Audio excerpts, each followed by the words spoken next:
Hi, thanks for coming to my talk. I'm Andrew Kessler, and I'm going to talk today. Usually I talk a lot about NASA and narrative, but I thought how this might be more applicable to makers is talking about some of the interesting things that I learned about while spending 3 months with the Phoenix Mars mission team. So just a little intro. Yes, I did win the nerd lottery.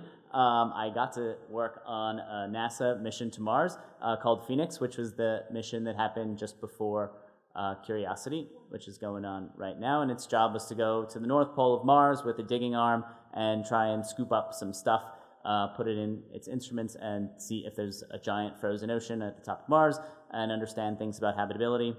All very fun stuff. And so I worked on this NASA mission, and I wrote a book about what life is like in mission control, but I am not a scientist, so anything that I say about science I will probably get wrong, but more I was really interested in how the team worked together and the interesting stories that come out of these projects. And so yes, it was awesome, to answer your question.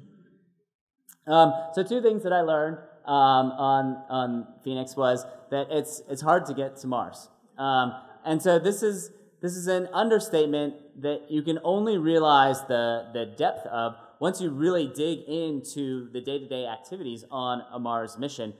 We all think, wow, this stuff is hard, but really how hard is it, and how do you attack that complexity if you want to do hard things and interesting things too? And I also learned that it's way more exciting than you think. The first time that I had a chance to swipe my security badge and hang out for a day in mission control, I realized what a massive gulf there is between the actual story taking place inside mission control, full of wonderful drama and discovery, versus the stories that we read about science in the blogs that we follow, many of us here. But unfortunately, this talk's only half an hour, so if you want to hear the second part, you just have to buy the book. So this is Mars. It's 200 million miles away. It's really far. It takes 10 months to get there if you're flying 65, 75,000 miles an hour. And then you have to gently set something down on Mars if you want to do some science. And you have all these weird quirks like working on Mars time, where you feel terrible all the time because you have the worst form of jet lag.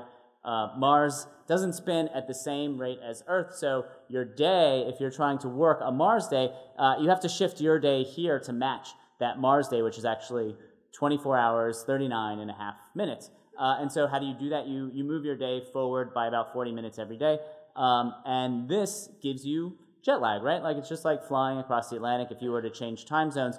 Except this time zone doesn't stay still. It keeps moving. And so you keep feeling worse and worse because jet lag isn't just a function of bad airline food in a cramped seat. It's actually a physiological response. And so there's lots of these things that you never even really think about when you're talking about how to do a really hard task like science on Mars. And so the things that we do think about is building stuff like this, the technical challenge involved. You have to make lots of specialized miniature parts that do things like dig up dirt on Mars, take pictures of it to understand the environment that you're working in, and all the landing stuff, the communications, all that science is a big technical challenge. But what I'm going to talk about is that that's actually not the hard part. And so the key engineers on these missions, they actually spend a lot of their time thinking about how smart people work together.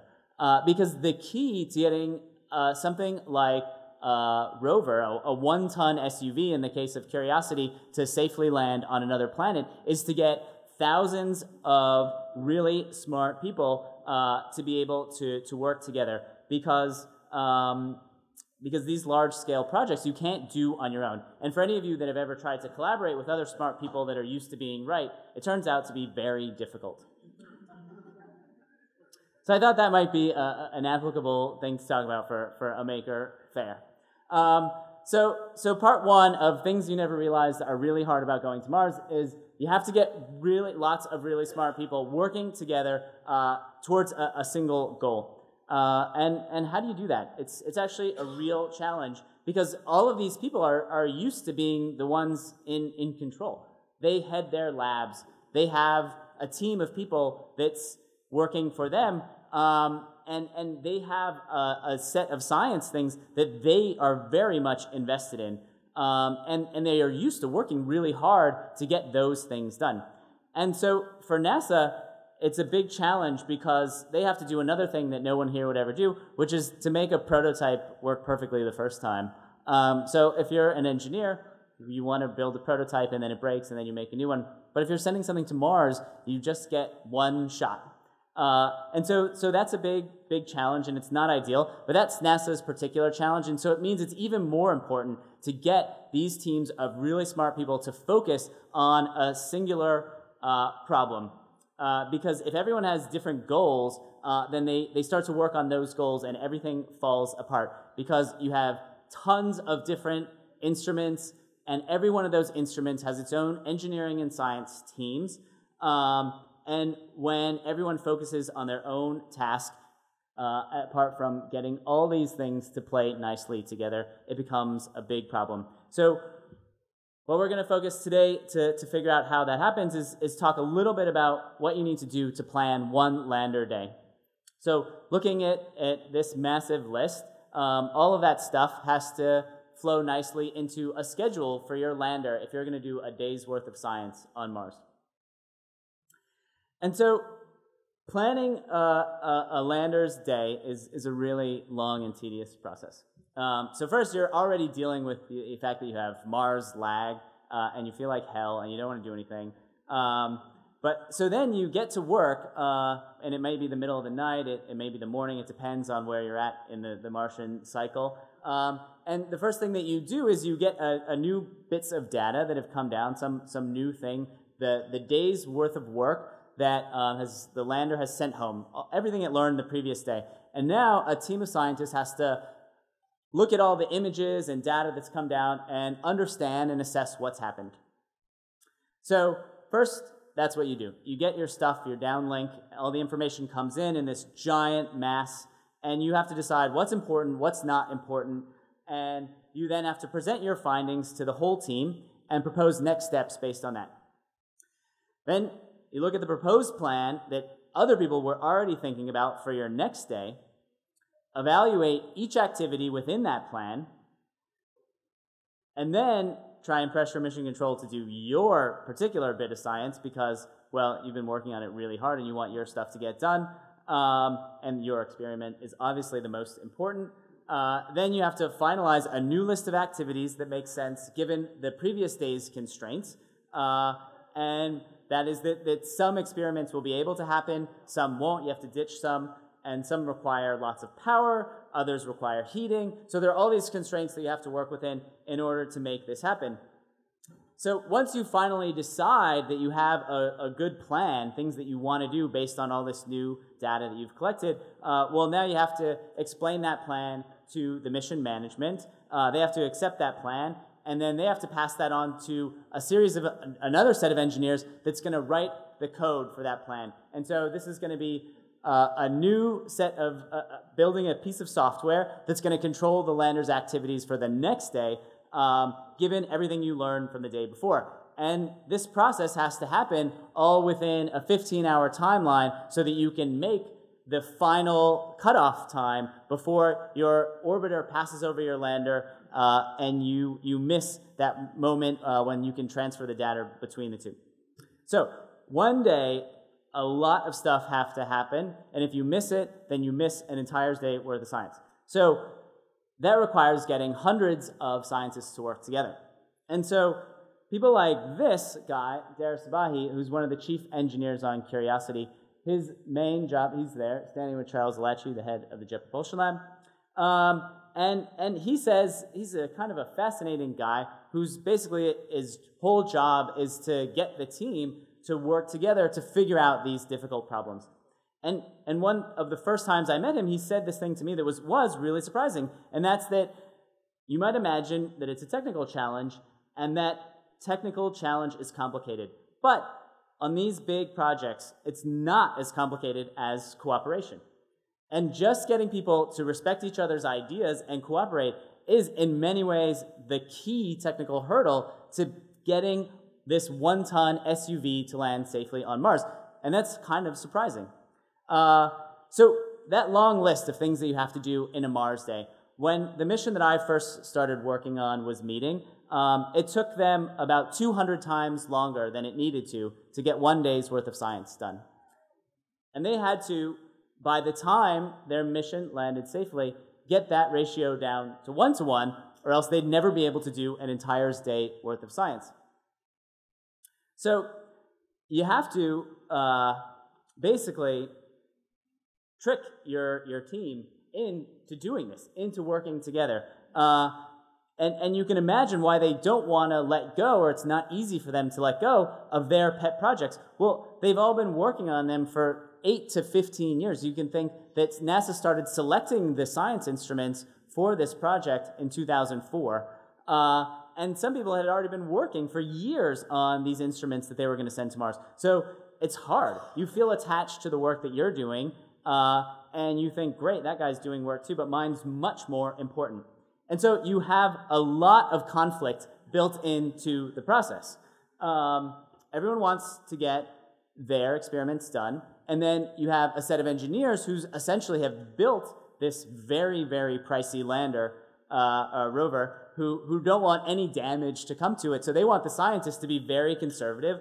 And the scientists think, well, we only have 2 years on Mars. This is our lives. We only get to experiment on Mars very rarely. And we want you to push the lander as hard as it will go. And this leads to a lot of fascinating human interactions that can all lead to chaos if you don't manage them. And so, this drama is very exciting, and understanding how to manage it is a really kind of fascinating process that you have to endure if you want to be an engineer of large-scale projects that involve a lot of complexity. And so, what's the key thing that NASA does on these training? How do you get these guys to do this? And so, Dara has a very kind of glib response when I ask him about this. Well, we just create a really stressful situation. And so basically, his point is that if you want to get people to work together, he says, you have to tax them. You have to put them all together in one group so that they'll support each other instead of their individual problems. And so that's really interesting. And also I think it's kind of funny because what they do is they give them impossible problems to solve, which should remind some of you of this. And so it's real life taking a cue from science fiction, where basically this is a Star Trek reference for those of you who are not familiar, where Kirk has to solve this problem that has no solution. And so this is how you get the team to work together, because in fact the team is solving an impossible task. Getting to Mars is, for all intents and purposes, impossible if you don't get thousands and thousands of really smart people to work together in these tediously long days and figure out the challenges that face them. So one, you should be excited about that. Two, you should just give the next engineer from one of these projects a giant hug because they deserve it. And that you should remember that when you're building teams, that you need to think a lot about how they work together and are focused on one large mission instead of individual tasks. And so the second part about that I walked away with from my time in mission control is another one that in some ways is more fascinating to me, and it's about confronting risk. And so doing a mission to Mars is inherently risky. Well, there's not a lot of likelihood that if you set out to do this thing, you're going to succeed. And on the mission that I worked on, Phoenix, there was a problem. One of the instruments that was going to do this work that NASA wanted done, basically to understand the habitability of the North Pole of Mars, to show that there's this big frozen ocean there, was called TIGA. And it had a short, and it had a short in its wiring, and nobody knew how severe that short was. And something really surprising happened, and that's that when NASA and the team sort of was worried that this instrument would break and they wouldn't be able to get their headline, everyone sort of panicked. And they panicked in really different ways. And the top brass at NASA panicked in a way that said, forget the scientific process, get the result that we wanted, and publish an interesting headline. And the engineers on the mission said, let us keep going and do our science. We'll accept this risk that the thing will break, but we have to keep moving on. We know what the risk is, and we have to face it. And so while this was happening, I'm going to read to you another quote from an engineer that kind of summed up the problem. And that's that most people are afraid to confront risk. They don't understand it because they haven't faced it over and over again. And a mission like this is about managing many points of risk. In situations like Phoenix, you have risk. But if you don't confront it and move on, you just make it more likely that another issue will come up and the mission will end. And so that's this kind of idea that if you just try and get the headline and move on, well, you're not solving any problems and you're just making things worse for yourself. And my first situation with having to deal with this for myself was one of the first days that I was working on this mission. And I was sitting by myself in the kitchen because I wasn't used to Mars time yet, so I would come in always at the wrong hour. And I was sitting there, and there was a document on the table that described the failure of a biobag. And that thing in the middle, it's covering the arm, and it's a bag. It's a bag that prevents contamination when you get to Mars. And so I found this document that basically was 20 pages long, and it said every single way that this biobag could break. And I started thumbing through it, getting more and more depressed, thinking, this is a bag, and if it fails, the entire mission is toast. There's no way that all the complex parts on this mission could ever work together if it's this hard to make a bag work. It's really depressing. And if you're an engineer on these missions, you have to get up every morning and face the fact that what you're going to do is probably not going to work, and there are a zillion ways that it can go wrong. But all you have to do is understand those things and work to not be back into this situation where you just ignore it, because that's the only way that it will get you, which is kind of a fascinating thing. And so being able to manage that risk became a key for the mission.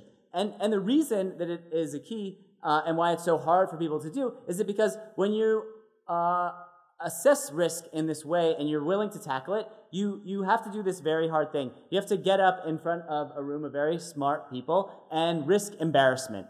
And embarrassment is actually the thing that keeps you from being able to look at these very hard problems, assess them, and then keep going. And that really impacts your work. It's a really insidious thing, and it works its way through every part of the mission because going to Mars is inherently risky. And so how it impacts the work, I was trying to think a lot about how it would impact our projects on a day-to-day basis. And so I thought about a guy who worked on the mission who I was really quite fond of, and here's a little video of him working. We reviewed joint torque data and compared that to the Atlo thermal vac data, and they're very comparable.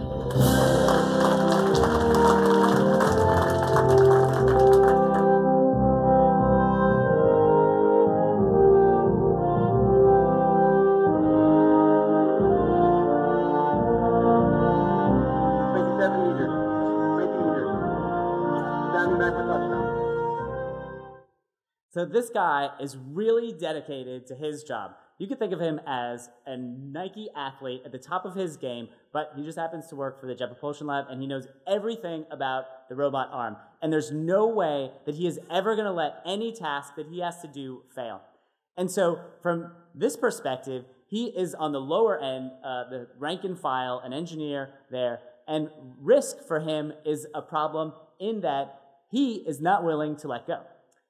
And so NASA and brass or Jet Propulsion leadership have to trick him into being able to fail just a little bit. And part of that problem of getting your day down to that 1-to-1 ratio from the 200 times longer than it took was getting people like Matt Robinson who are super dedicated to be able to confront risk and then move on. And so how do they do that? Because Matt Robinson is not willing to let anything bad happen, so it takes him way too long to do his job, and that's part of why it would take 200 times longer than it needed to do the work. And so the engineers basically came up with this rule called the 80% rule. And so if Matt Robinson could code a robot arm behavior and say with 80% certainty that he could get it done, then there were no implications for him failing. And this allowed him to say on a much faster timeline that he would be able to do his work and the mission could proceed. And so they wouldn't get hung up because Matt Robinson was so dedicated to his job that he didn't want anything bad to happen to the lander.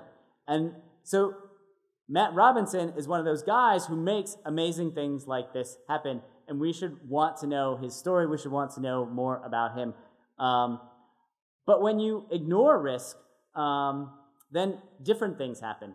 And the funny thing about risk is that it becomes harder to ignore the higher up in your career you go, because fear of embarrassment works in a different way. Instead of Matt Robinson letting down his team members, this becomes a question of, well, how do we relate to NASA?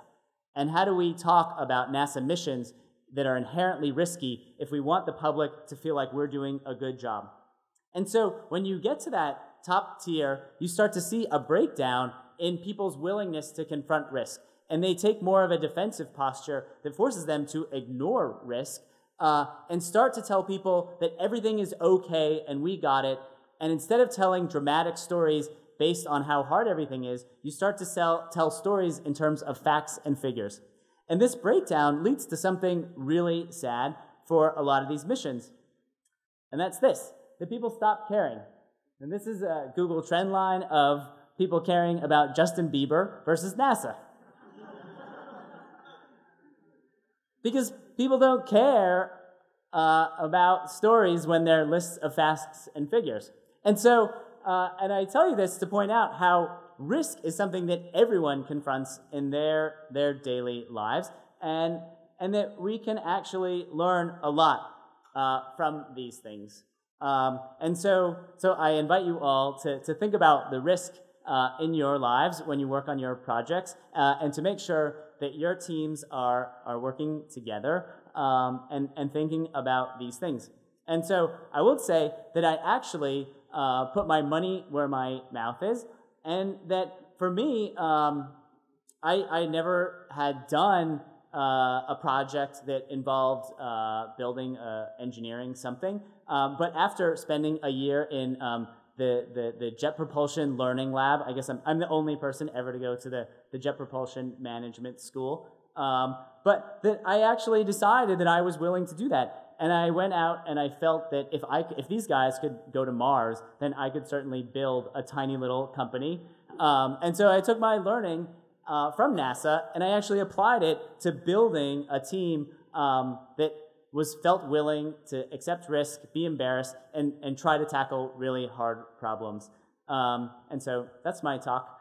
And if you have any questions, I'll be happy to answer them.